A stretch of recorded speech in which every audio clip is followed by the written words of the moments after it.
Hello, YouTube!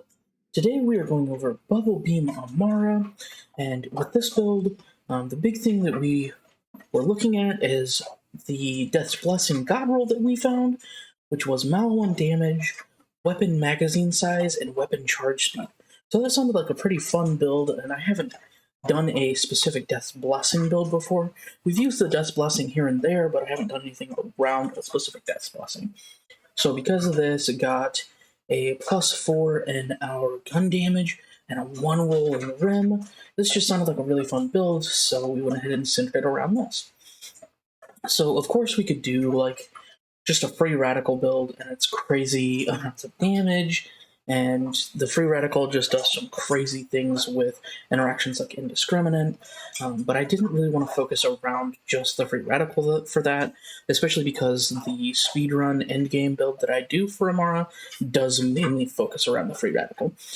So after some testing and finding this and that and figuring out what I really liked, I just found that the beacon was just a lot of fun, and it really made me love the plasma coil again. The plasma coil never really fell off. It just, there were some things such as the free radical that came out that kind of made it put to the wayside. So just with this particular setup, I just found myself really having a lot of fun with the plasma coil again. Now, with a lot of the gun builds, running kill stack or your phase cast or phase slam annoyance really helps out with differences in your mobbing or your bossing. I, of course, like to run a kill stack for mobbing and either phase cast or phase slam, depending on what boss I'm fighting. Of course, because we are running Amara and there is a lot of action skill cooldown, we can take advantage of the action skill start Revolter. And I like to run a fish with these builds, just because if you are having something you just want to hit really quick, like a boss like Volks, you'll see here in a little bit, just throwing that fish out, hitting it, phasing to the next phase is a lot of just consistency. Now, you can run pretty much whatever artifact you want here. I would advise staying away from melee since we're not really doing any melee damage. However, the Malawan Company Man, because we're using Malawan guns, was just a great pickup here. So some other things that you'll find that are a lot of fun in this build. The Kib's Worth is a lot of fun. The crit is always just does some disgustingly crazy high damage. The Cutsman isn't going to be very consistent or powerful, but in this particular setup, it was a lot of fun, especially in mobbing areas. The Ember's Purge can do some pretty fun stuff. The Flipper's always going to be a great pickup. The Trevinator was a lot of fun. The Storm did some silly and fun things, but overall isn't going to do quite as much as the Plasma Coil, the Beacon, or the Free Radical. And of course, if you like to do Icebreaker stuff, picking up the Frozen Heart over the Revolter, and making sure you are using beacons that have cryo, or you're using Kibsworth that have cryo on there, is a lot of fun. There's really just a lot of versatility because of how many different elements come with Malawan guns. So with that, let's get into the skill trees. The skill tree is going to be pretty similar to our endgame speedrun build. So we are picking up 5 in Heavy Rain for the projectile speed and the splash damage, 5 in Trust in Yourself for the reload speed and the charge speed, 3 in Fast Hands for the reload speed, 1 in Do Harm, and 1 in Violet Tapestry for the rush effects, 1 in Alacrity for the reload speed, 3 in Transcend for the critical hit damage and accuracy, 5 in Restless for the cooldown rate, 1 in Ascendant to boost our Expedite.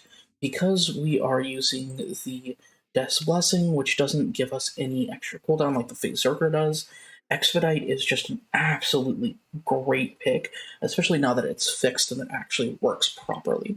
So anytime we kill an enemy with our action skill, we will get a cooldown 30% per enemy killed.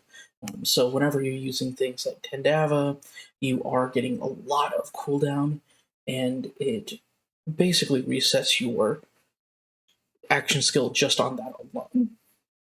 We pick up 3 in Laid Bare mainly for bossing, so that we get a debuff whenever we are using our slam or our Phase Cast. We pick up 3 in Wrath with our 4 from our com. That puts us up to 46% extra gun damage anytime we activate our action skill. And because we are mainly using Ties That Bind, our action skill is being used quite often. 3 in From Rest for the extra fire rate and charge speed. The 1 in Remnant is actually from our class com, so we don't actually spend a point here, but that 1 from Remnant is really nice to anytime we're killing something and our action skill creates a Remnant Orb. That Remnant Orb can do some crazy damage and just delete bosses like Seer. I want an Awakening so that our rush stacks are a little bit more effective, and of course want an Avatar so that we can activate our action skill twice. 5 in Infusion so that any damage we are doing with our weapons is 40% converted into our action skill. A lot of times I pick up Corrosive for things like Guardian Takedown or Malawan Takedown, and you're just getting that extra 40% in the corrosive damage. 3 in Steady Hands for the extra handling and accuracy, 5 in Tempest for the extra elemental damage, and it is extra shock damage whenever we are just using shock instead of corrosive as our element. 1 in Wildfire for the spread chance on our corrosion and our fire and all of those. 1 in Dread for the extra gun damage whenever something is grasped. 1 in Deep Well for extra magazine size. 3 in Indiscriminate so that we are getting ricochet chances. 1 in Catharsis so that we are getting explosions of our attuned element. Corrosion in this case whenever we are getting kills on enemies. 1 for Sustainment, and that 4% life steal is plenty to just keep yourself up constantly. 4 in Conflux for the extra chance on our status effects, and 1 in Forceful Expression for the bonus elemental damage. 2 in Clarity for the extra health regeneration, 3 in Personal Space so that when anything is close to us we deal extra damage, and 3 in Arm Steel for the extra splash damage.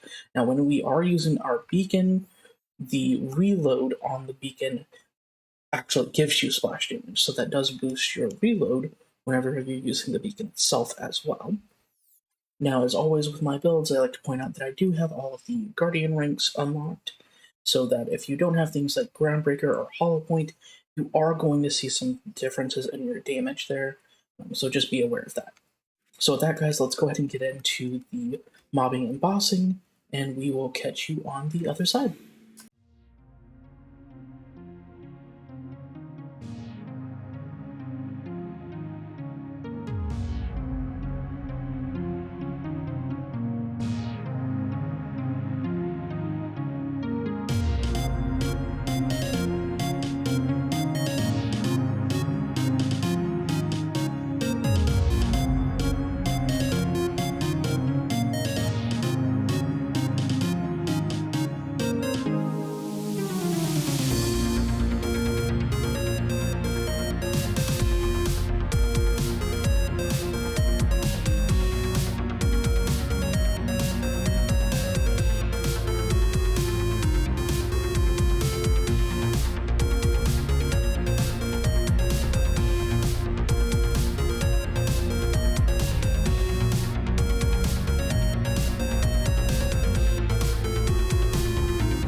Alright, that has been the build showcase.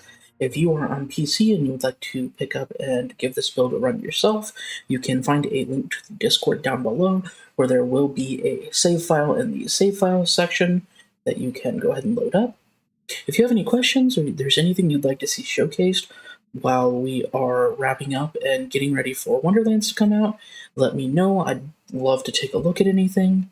Don't forget to give a like and a comment down below. With that, guys, I've been your local sassy SwinLaw. Stay classy, Pandora.